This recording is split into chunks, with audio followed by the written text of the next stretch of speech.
Good morning everyone, good morning from Zuluk. মুখ দিয়ে কত ভাব বেড়াচ্ছে, ভাবা যায় কত ঠান্ডা এখানে। তো রুমের বাইরের ভিউ দেখে নাও, এটা তো কাঁচ, রুম থেকে এটা বাইরের ভিউ। কাল রাতে কিছুটা হালকা হালকা করে স্নোফল হয়েছে, যে কারণে সামনেই ফ্রেশ বরফ এখানে জমে আছে। আর সকাল থেকে দেখছি আজকে সূর্য উঠেছে। এখন বাজে সকাল 7:30। টেম্পারেচার তো সহ্য করার মতো আছে। কাল রাতে 0 ডিগ্রি সেলসিয়াস চলে গেছিলো, রাতেও না, মানে 9টা 45-এর দিকে। তখন ওই টাইমে আমার বাইকের অবস্থা কী ছিল একবার দেখে নাও ওই ভিডিওটা। বাইক খেতে এসেছিলাম, এখন পুরো বরফ পড়ছে। বাইকের অবস্থা দেখো একবার, বাইকের সিটে পুরো বরফ। এই বাবা জমে গেছে রে ট্যাঙ্কে। ও ট্যাঙ্কে তো জমেনি, এখন প্লাস্টিক দিয়ে ঢাকতে হবে। তোমাদের একটা জিনিস দেখাই, এই দেখো উপরে দেখতে পাচ্ছ, এই সেই জিগজ্যাগ রোড। আমরা আসলে এটা এখানে এইসব জায়গায় আটকে গেছিলাম, আমরা অত উপরে যেতেই পারিনি। বাবু ওটা কত উপরে ছিল, ওটাই সিল্ক রোড। আসলে আজও আর যাওয়া যাবে না, কেননা কাল রাতে স্নোফল হয়েছে, রোড পুরো কভার হয়ে গেছে।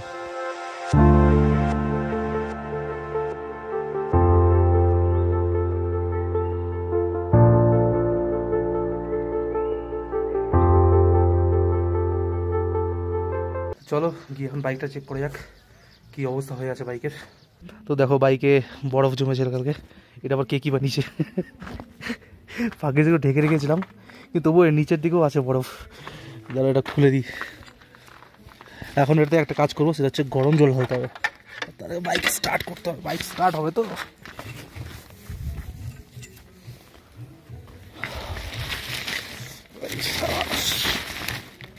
আরে বাহ, ট্যাঙ্কির উপর যা বরফ ছিল কাল রাতে, সেই বরফটা গলে গেছে।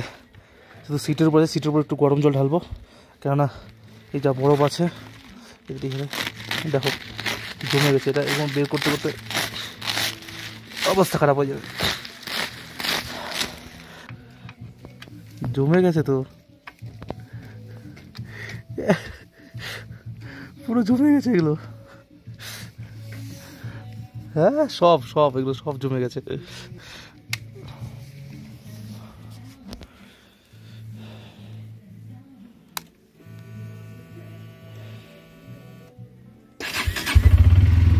সাবাস সাবাস সাবাস।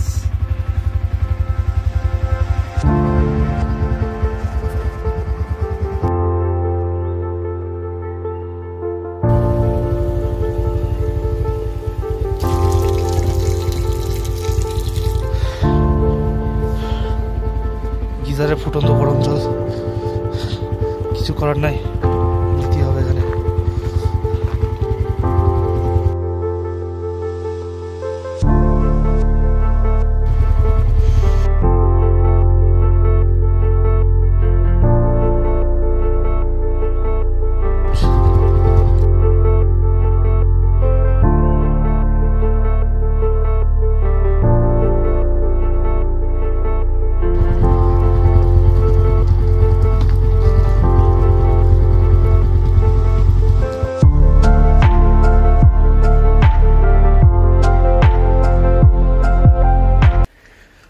সকাল 9:30 বাজে, আমাদের এখন ব্রেকফাস্ট চলছে, রুটি আর আলু সবজি। তো আমাদের সকালে খাওয়া দাওয়া কমপ্লিট, আমরা দুজনেই রেডি। এখান থেকে এখন আমরা বেরাবো। আজকে জুলুকে আমাদের লাস্ট ডে, আমাদের ট্রিপের আজকে লাস্ট ডে। আমরা যে জায়গায় আছি দিলমায়া হোমস্টে, এখান থেকে আমাদের বাড়ি প্রায় 350 কিলোমিটার মতো, মোটামুটি 9-9.5 ঘন্টা লাগবে এখান থেকে আমাদের বাড়ি যেতে। বাইকে লাগেজটা বেঁধে নিয়েছি, শুধু এখান থেকে এখন চেক আউট করবো। তো চলো এখন বেরাই। এখন 10টা 18 বাজে, মানে 10টা 20 বাজে, এখানে 2 মিনিট স্লো আছে। চলো এখান থেকে বেরাই।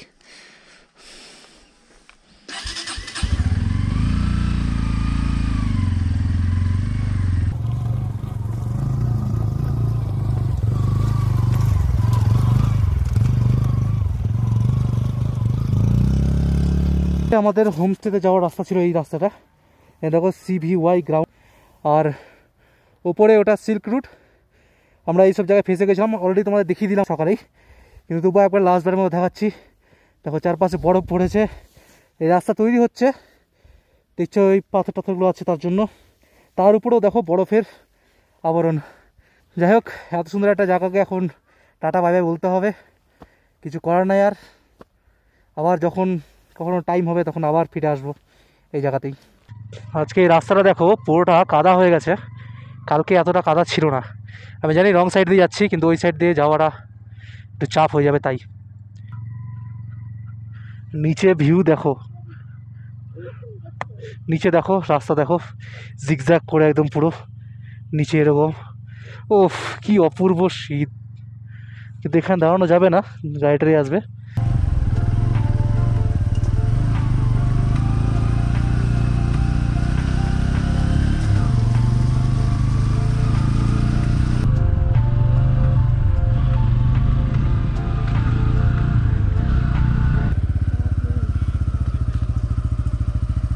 বাপরে পুরো খাড়া, আর নামতে হবে না, নামতে হবে না, নামতে হবে না। বাপরে বাপ ভাই, আর এরকম কাদা জমে আছে, দেখো চাকা স্লিপও করছে।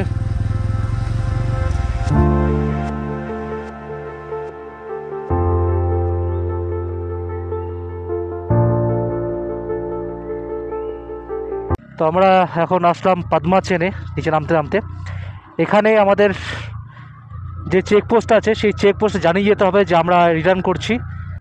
এই যে সামনে Padma chain checkpost, stop for checking.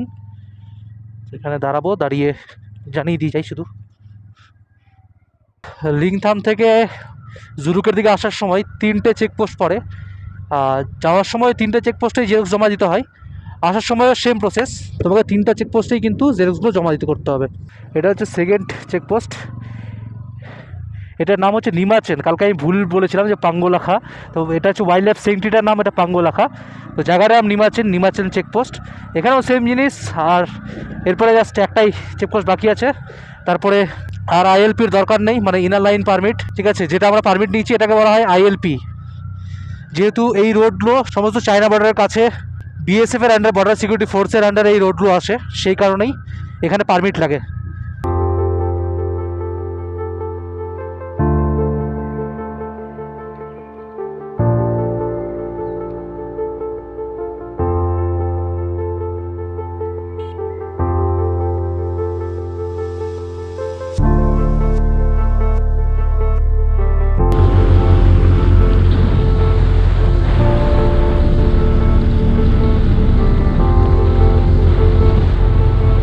Finally আমরা আমাদের লাস্ট চেকপোস্ট লিংথামে পৌঁছে গেলাম। এই যে সামনে চেকপোস্টটা আছে, এখানে আমাদের কাগজটা জমা দিতে হবে, অরিজিনাল কাগজ, যেটা জমা নিয়ে নেবে ওটা। তো আমাদের কাগজটা জমা নিয়ে নিল, এটাই লাস্ট চেকপোস্ট। চলো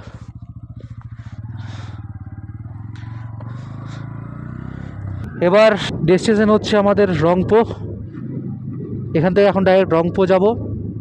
আর বাইকে তেলও খুব একটা বেশি নেই, বাইকে তেলও ভরতে হবে, যদিও এই তেলে মোটামুটি 100-150 কিলোমিটার চলে যাবে বাইক।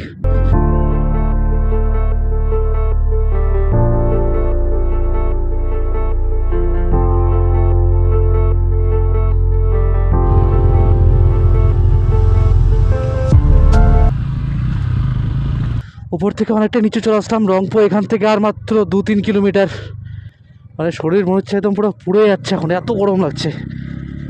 জুলুক থেকে নামার সময় কোথাও দাঁড়ায়নি, শুধুমাত্র সেই চেকপোস্টগুলোতে পেপার জমা করানো ছাড়া। ও ভাই ভাই ভাই ভাই ভাই ভাই ভাই, কম ধুলো উঠছে। বিনা পয়সার পাউডার। সেই জুলুক থেকে নন স্টপ চলেছি আমরা। কটা বাজে এখন? 12টা 27। মনেও নেই কটার সময় গাড়ি শুরু করেছিলাম। না ভালো লাগছে না, এগুলোকে এখন ওভারটেক করতে হবে। তো চলো যাই, সিয়ারা, রাম রাম রাম।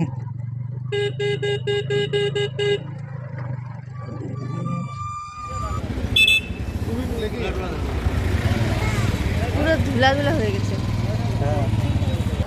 তো রংপো পেরিয়ে এখানে একটা এই দোকানে দাঁড়ালাম, এখানে চা খেলাম আর ম্যাগি খাবো। এটাই হচ্ছে আমাদের লাঞ্চ আজকের। এটা করে ডাইরেক্ট শিলিগুড়ি যাবো। মাঝখানে কোথাও তেল ভরতে হবে, তেল এখনও পর্যন্ত বাইকে আমি ভরিনি। তো এটা হচ্ছে আমাদের ম্যাগি। হ্যাঁ কী হয়েছে, খুব গরম। এখন 1:21 বাজে, মোটামুটি আধা ঘন্টার উপর এখানে ব্রেক হয়ে গেল। তো খাওয়া দাওয়া তো সব তো হয়েই গেল, আর দাঁড়ানোর সেরকম কোনো রিজন নেই। গাড়িতে পেট্রোল যেটা আছে সেটা নিচ পর্যন্ত চলে যাবে, মানে শিলিগুড়ি পর্যন্ত চলে যাবে। তো ডাইরেক্ট শিলিগুড়ি গিয়েই পেট্রোল ভরবো।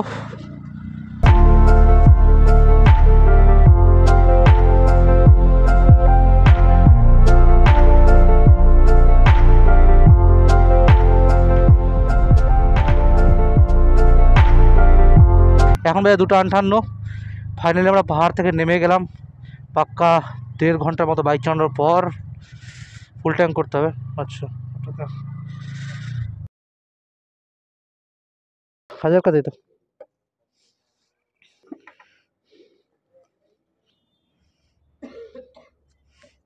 Almost full. ঠিক আছে, এখন ফুল ট্যাঙ্ক করে লাভ নেই। কেন সেবক পেট্রোল পাম্পে গাড়িতে রিফিল করলাম, আর তার পাশেই এই দোকানটাতে চাটা অর্ডার দিলাম। ভাই চাটা খেতে অসাধারণ। আর কি, চা খাবো। চা খেয়ে এখন ডাইরেক্ট যত দূর যাওয়া যায়। ঠিক আছে, দেখা যাবে। তো এখন 3:28 বাজে। চা খেলাম, ওয়াশরুম গেলাম, পুরোপুরি এখন রেডি। তো চলো বেরাই এখান থেকে। সেবক থেকে আমাদের বাড়ি 247 কিলোমিটার, মোটামুটি 5-5.5 ঘন্টা মতো লাগবে, এটা গুগল বলছে। দেখি কতক্ষণ লাগছে, কেন এখন তো আর কোথাও থামছি না। তো এখন বাজে 4:20। আমরা ওখান থেকে 3:30টার সময় বেরিয়েছিলাম। মোটামুটি প্রায় 1 ঘন্টা লাগলো আমাদেরকে শিলিগুড়ি আর বাগডোগরা পার করতে। দেখো সানসেট হচ্ছে। এতগুলো রাইড করেছি, এইবার মনে হয় প্রথমবার এমন হলো যে এই টোলটা যাওয়ার পথে দিনের বেলা ক্রস করছি।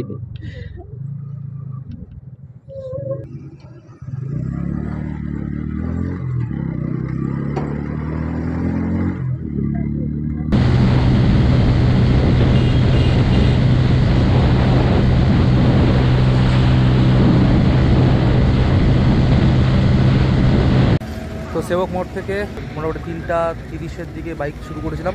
এখন বাজে 6:12। মোটামুটিভাবে 2 ঘন্টা 41 মিনিট পর্যন্ত বাইক চালিয়ে প্রথম স্টপ নিচ্ছি পুরুলিয়া মোড়ে। নন স্টপ বাইক চালাম, এরপরে ডাইরেক্ট রায়গঞ্জের পরে আর কোনো স্টপ নেব না। দেখো ডালখোয়া থেকে মালদা 123 কিলোমিটার, কিন্তু আমরা তো আর মালদা যাবো না। আমাদের বাড়ি মালদা থেকে গাজল মোটামুটি 25 কিলোমিটার। তো 25 কিলোমিটার আগে আমরা থেমে যাব। তো মোটামুটি ধরো 100 কিলোমিটার মতো আর রাস্তা আছে। তো এটাকে হাফ হাফ করে যাব, তার কারণ অলরেডি বাইকটাকে অনেক টেনেছি। 2.5 ঘন্টা ধরে টানা বাইক চলেছে, সেক্ষেত্রে বাইকে অত স্ট্রেস দেওয়া ভালো না, নিজের শরীরকে অত স্ট্রেস দেওয়া ভালো না। তাই আরামে যাব, রায়গঞ্জে হল্ট নেব, হল্ট নিয়ে তারপরে বাড়ি ঢুকবো।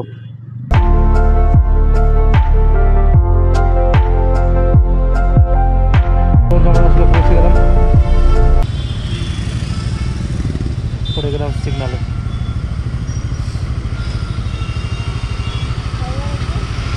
তো রায়গঞ্জে পরে দাঁড়ানোর কথা ছিল, আমরা দাঁড়িয়েও ছিলাম, কিন্তু ওর সাথে 1 মিনিটের জন্য, তাই সেটা ব্লক করে নিই। আর ফাইনালি আমরা আমাদের রাইড কমপ্লিট করলাম, আমরা আমাদের বাড়ির কাছে চলে আসলাম। যাই হোক, আরেকটা রাইড সাকসেসফুলি কমপ্লিট করলাম। আর তার থেকে বড়ো কথা, এবার টাইমে কমপ্লিট করলাম। গাজল 8টার মধ্যে ঢুকে যাওয়া মানে হয়তো কোনো বাড়ি আমরা 12টার আগে ঢুকতে পারি না বাড়িতে।